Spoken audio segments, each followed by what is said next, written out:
میرا اللہ کہتا ہے کہ میرا بندہ میں تیری ماں سے 70 گنا کا مطلب سدہ 70 نہیں ہوتا، لا محدود درجے میرا پیار ہے۔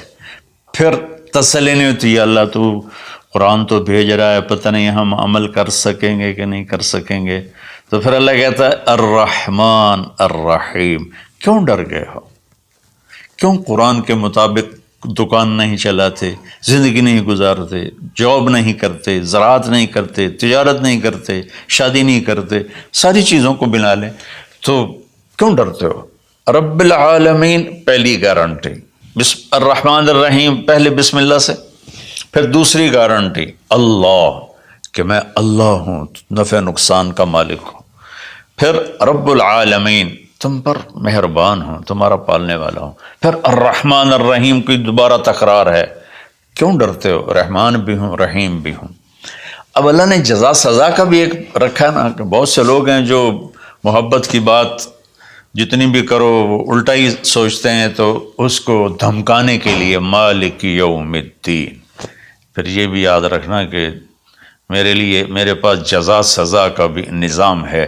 اس کو اللہ تعالیٰ اتنے خوبصورت انداز میں بیان کرتا ہے کہ ہم تو چونکہ عرب نہیں ہیں، لیکن عربی کچھ پڑھی تھوڑی بہت، اللہ نے اس کا ذوق بھی دیا، تو ابھی ساری بات ہو رہی کہ وہ ایسا ہے، وہ ایسا ہے، وہ ایسا ہے، لیکن آگے ہے ایاک نعبد و ایاک نستعین، یا اللہ تیری ہی بندگی کرتے ہیں، تجھی سے مدد مانگتے ہیں۔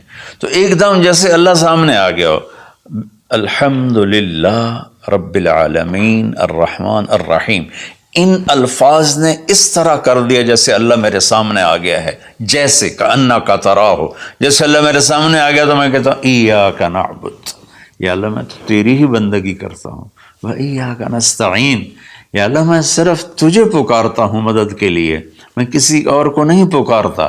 میرے نبی نے حضرت عبداللہ بن عباس سے فرمایا وَإِذَا سَأَلْتَ فَاسْأَلِ اللَّهِ وَإِذَا اسْتَعَنْتَ فَاسْتَعِنْ بِاللَّهِ کہ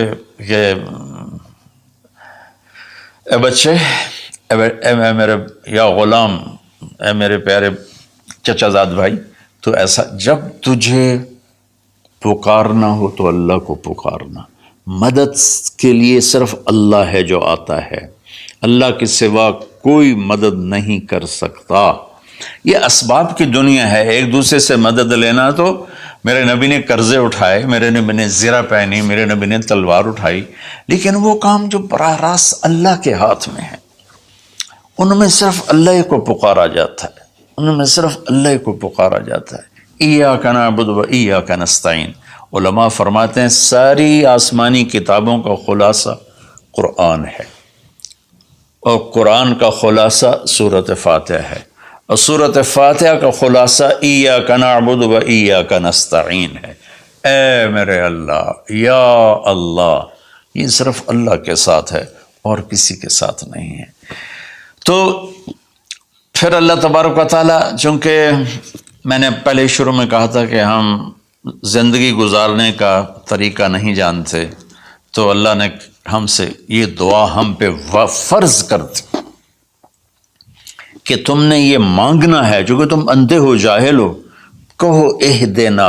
کتنی ضروری ہے، اللہ کہتا ہے روٹی مانگو، پانی مانگو، بیوی مانگو، بچے مانگو، جی کپڑے مانگو، زمین مانگو، جائیداد مانگو، صحت مانگو، عزت مانگو، سب کچھ مانگو، لیکن ایک چیز اللہ نے فرض کر دی کہ میرے بندے اگر تو ہدایت کے بغیر مر گیا تو برباد ہو جائے گا، لہذا تم پہ واجب کرتا ہوں، فرض کرتا ہوں کہ اہدنا الصراط المستقیم۔ اہدنا پہلے میں بتا چکا ہوں کہ ہدا، یا اللہ وہ چٹان دکھا دے جس کو دیکھ کر میری زندگی کی راہیں صحیح جگہ تک مجھے پہنچائیں۔ ہدا، عرب اس کو سن کے ہل گئے تھے کہ وہ محاورہ سمجھتے تھے، ہم محاورہ نہیں سمجھتے، لیکن عرب کیوں ہل گئے تھے؟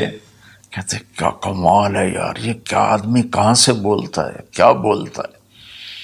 وہ تو ابو جہل سے پوچھا اخنس ابن شریک نے، سچ سچ بتا محمد جھوٹے ہیں کہ سچے ہیں؟ کہنے لگا اللہ کی قسم سچے ہیں، پر نہیں مانوں گا، میں بنو ہاشم سے مقابلہ کروں گا، نہیں مانوں گا، سچے ہیں۔ تو اہدنا، یا اللہ وہ چٹان دکھا، وہ کیا؟ وہ قرآن ہے جس کو دیکھ کر میں تجھ تک پہنچ جاؤں. صراط سیدھے راستے کو کہتے ہیں. صراط جس پر کسی قسم کا کوئی کھڈا نہ ہو، جیسے موٹر وے. اب موٹر وے بنا ہے تو ہم لوگ اپنے گاؤں سے، ابھی میں گاؤں سے ہی بات کر رہا ہوں، ملتان کے لیے جانا ہو، لاہور، اسلام آباد، فیصل آباد، موٹر وے سے جاتے ہیں. صراط موٹر وے کو کہتے ہیں. المستقیم جس میں وہ نہ ہو، زیادہ موڑ نہ ہو بلکہ سیدھا ہو. الذین انعمت علیہم، نعم اس بوٹی کو کہتے ہیں جو سردی گرمی میں خشک نہیں ہوتی، سدا بہار سرسبز ہوتی ہے. تو نعمتاً یا اللہ وہ راستہ دے جس میں ہر چیز ملتی ہو، سبزہ بھی ہو، خوشیاں بھی ہوں، اور اس کے راستے میں کوئی سروس اسٹیشن بھی ہو، اور کھانے پینے کا سامان بھی ہو، کوئی بوفے بھی ہو، اور کوئی جو پیٹرول اسٹیشن بھی ہو. آج کی زبان میں کہہ رہا ہوں، یا اللہ وہ راستہ دے جو آباد ہو، جو سرسبز ہو. نعم کے اندر یہ معنی موجود ہے. غیر المغضوب علیہم ولا الضالین. پھر کہا آمین، زور سے کہو آمین. تو میرے رب نے فرمایا کہ یہ مانگو کہ مجھے سیدھی راہ دکھا.